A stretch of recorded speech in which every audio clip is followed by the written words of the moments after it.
guys? It is TJ with Gold Label Sports, and we are back with our consistent uploads. I'm super excited to be back. Took some time off. I got married, did some moving and some other transitions, but now we're back. We're settled in, and we're going to be bringing back those weekly episodes of 2 to 3 episodes a week.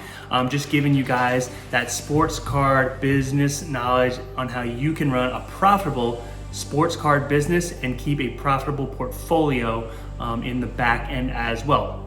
So if you guys see from today's video, we're going to be talking about how to run a sports cards business in 2022 and being able to scale it year over year with a ton of new insider information that I want to drop kind of to you guys.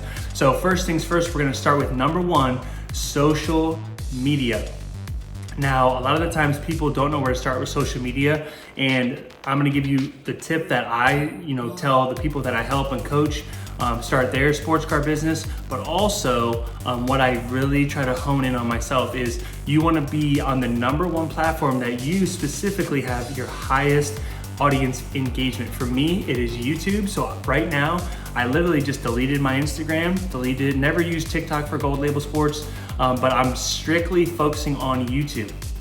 So YouTube for me, it has the most lead generation. I get the most eyes on my eBay store and the products that I'm selling, but also just overall brand growth, development, and recognition. YouTube has the best properties.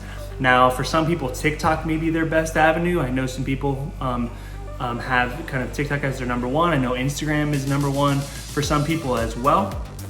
But I'm going to encourage you, if you're a sports card investor or collector, you want to run a business where you're either flipping cards, doing live streams and breaks, whatever, YouTube honestly should be your number 1. Number 2, guys, I also think you guys should be involving yourself in obviously growing your brand in terms of followers. If you're going to use kind of all 3, YouTube, Instagram, TikTok. But here's another one. I would actually include Whatnot. So Whatnot is a live streaming platform that you guys can use to kind of live auction, just like a break, right? You would live auction your slabs, your singles, your boxes, rip packs for people, whatever it is. Whatnot is a great tool for live streaming in order for you to grow your brand and make some really, really good profit and revenue using the platform. Whatnot has like something like that 8 to 9% fees, but eBay has like 12 to 13%. So you can really pick your poison and turn out, kind of determine where you want to go. So that's another avenue to kind of increase your overall brand recognition and brand development. Start including live streams, especially with vintage product, with Pokemon, but also, sports cards, having that more modern, really hard to get stuff that you guys know and love with the sets that get released, let's say every month, 2 months, 3 months, whatever it may be, and those huge exclusive sets that everyone knows and loves too. So number 2, guys, the number 2 point for me, if you guys really want to run a successful sports card business or brand, is you want to know your numbers, all right? You want to know how much money you're bringing in per month, how you can scale that number to where you want to be, what it's going to take, how many hours it's going to take for you to, kind of get to those goals, but also how much time and effort are you spending on the research. So research is really important because research allows you to gain skills that you didn't have before, and you're able to implement those skills into your business. Whether that's being discovered more organically, whether that's reaching new audiences, whether that's finding the best product, whether it's Pokemon or sports cards to put out there for your audience to see, whatever that may be, it always is the key for me whenever I'm trying to kind of really scale or grow. I've always done research first and then taken some time to kind of perfect those ideas and then implement them in my business, in social media, in my business on the back end, on my business on the front end, or whatever. And then I'm also giving these ideas out to people that ask me questions and people that I consult on a full-time basis.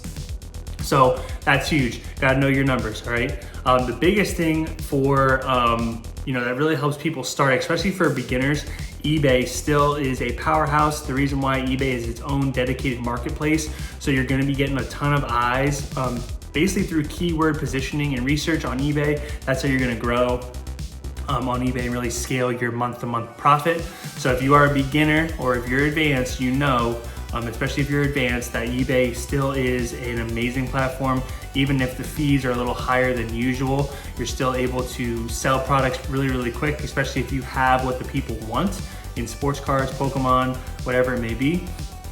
You're also able to utilize advertising. So one of the big things that eBay has now is, let's say you have a not so known product, but you have really competitive prices, you have a great profile, and your 5-star positive feedback, you can promote your product through their ad promotion services. Even auctions now you can promote, and you're able to reach even more people, and your item sells a lot quicker that way than an organic search if you have kind of a product that's not popular right now.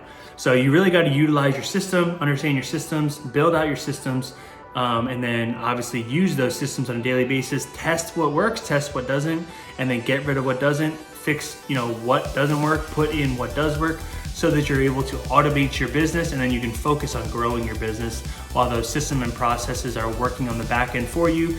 That way you're able to find great deals on sports cards, you're able to sell more sports cards, you're able to grow your portfolio of sports cards even more than you already did, because you don't have to waste time on the repetitive tasks that you can just automate out.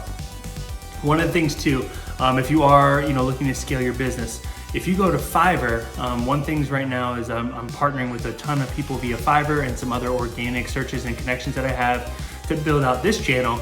And there's some amazing people on there that will really help you grow your sports card business, from your SEO on your YouTube channel, from building a website, and just obviously reaching more people organically.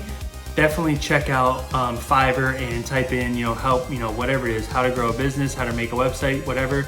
Go through the process with really good guys and gals on there, and you'll able to, one, save a ton of time, get a lot more done, and be able to get some really high quality design material, really high quality work for way cheaper than you would if you would be outsourcing to some crazy expensive agency or anything like that.